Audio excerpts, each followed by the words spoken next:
Hi guys, and welcome to Back in Time Fiction, my little channel dedicated to historical fiction and historical fantasy. We got to talk about the TV show Vikings. Viking is, or was, a TV show from the channel History, and as we will see, it's kinda ironic. It ended with a sixth season in 2020 and is about to spin off into a new show called Vikings Valhalla to be aired on Netflix. And I must say, I am not super confident about it. If you've never watched the show, should you watch it? And if you did watch the first, should you bother with the second? And if, like many people, you've started Vikings but you never managed to finish, should you keep trying? Those are the questions we will answer today.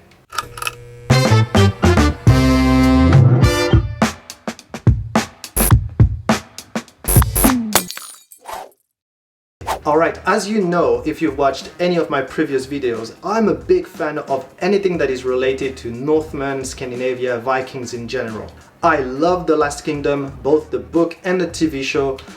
Norsemen is a fantastic TV show as well. Giles Christians, Bernard Cornwell, Robert Law are the best writers out there. And Yara Greyjoy should have become the Queen of the Seven Kingdoms. That's it, I said it.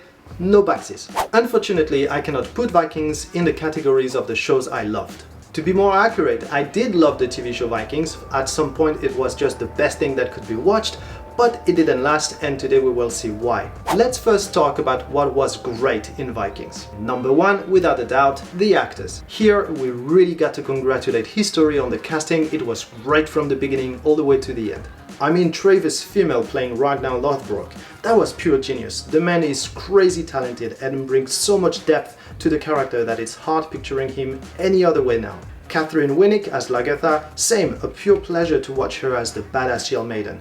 Clive Standen, Alexander Ludwig, Alex Anderson, and countless others brought this show very high in terms of acting. Second, the visual. Battle scenes are breathtaking, much better than what most TV shows can bring in terms of immersion. Landscapes and cities were also fairly awesome. Third, the music. From If I Had a Heart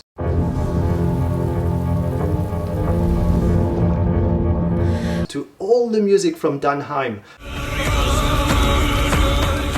Vikings never disappointed. And four, no, actually, that's it. Alright, that's not it. The costumes, the hairstyles were really cool. They were just not very historical. And that's really where Viking first goes off the rail. History. I do not believe that historical fiction needs to be completely accurate. First, we ignore so much of life as it was at the time that it's impossible to be 100% accurate. It's fine to fill the cracks with some unlikely detail, and if it helps the story, sure, change some things. For example, the strategy that got Ragnar into Paris church actually belongs to his son Bjorn, and not in Paris, but in Italy. It worked very well for the TV show, so no problem. Same for the clothes and hairstyle. Not accurate at all, but pretty cool. However, when you treat your historical drama as a dumping ground for all the cliches and stories involving the culture of your characters, I'm sorry, it doesn't work. First, Scandinavia knew of England. Seriously, it's right next door. You know who lived in England when the Viking raid started? Saxons. And you know where they first came from? Yep, Scandinavia. So the notion that Norsemen discovered England all of a sudden, no thank you. Plus, they didn't know about England, and yet 20 years later they had Buddhist trinkets? Really? By the way, this guy there lived in China during the 10th century, so you're not very likely to find his image in 9th century Scandinavia. But then again, just a detail. They tried to put way too much in Vikings. But that's what happens when you try to jam 200 years of history in 1 or 2 generations of characters. Between the raid of Lindisfarne that is used as the starting point of the Viking Age shown in the first episode and the last events of the show, there is a good 150 years, and very few of it would have revolved around Ragnar, who, as far as we know, is fictional. And remember that scene?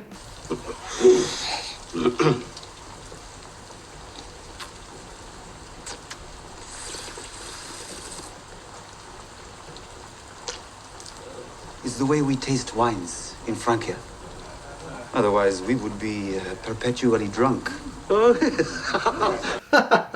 Stop it. We just don't do that. I promise, this is not how we treat wine in France, except if we are some pompous, arrogant son of a well, okay, you know what, that's fine.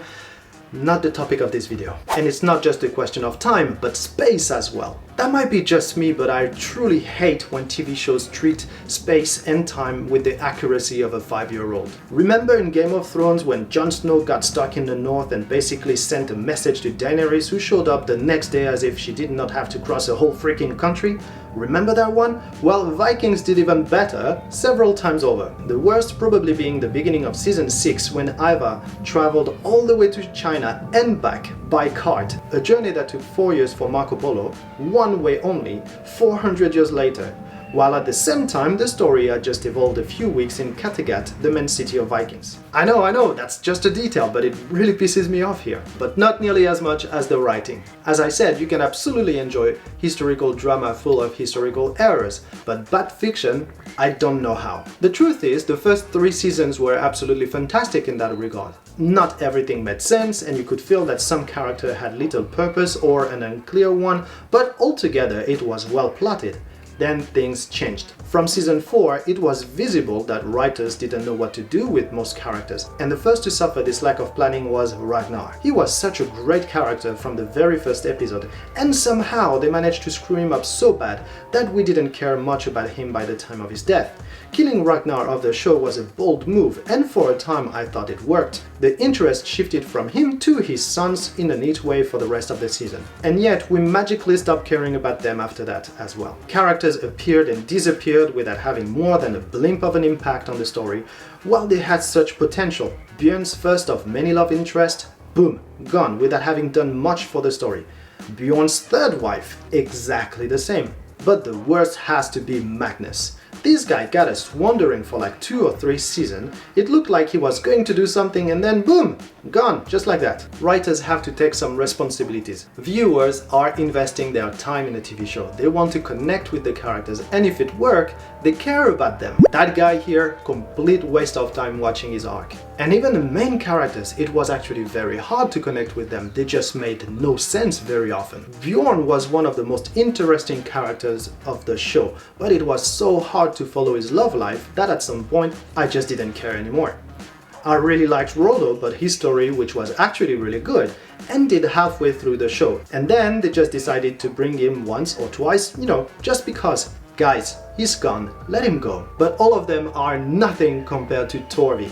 And let's take a second to talk about this character here. Torvi has been in the show since season 2, and she has been so difficult to follow that some of you maybe didn't even realize that's not her, that's Helga, a completely different character. Torvi is played by Georgia Hurst, while Helga is played by Maud Hurst, both of them daughters to Michael Hurst, creator, writer and producer of the show. Nothing wrong with a producer bringing his daughters on board, and both of them are really good actresses. But if you're going to cast 2 persons who look so much alike, can you at least make them related? Anyway, Torvi went from the quiet wife of a Jarl to a badass shield maiden, and in between was married to this guy, then this one, and finally this one, all the while not aging a bit. I mean, she had the time to have a son who aged to be a grown-up, and if you don't remember him, that's fine, neither did she. The dude died and she never mentioned him. Though to be fair with her, she also died during a gruesome battle. Except that, no, next episode she was back on her feet as if nothing happened.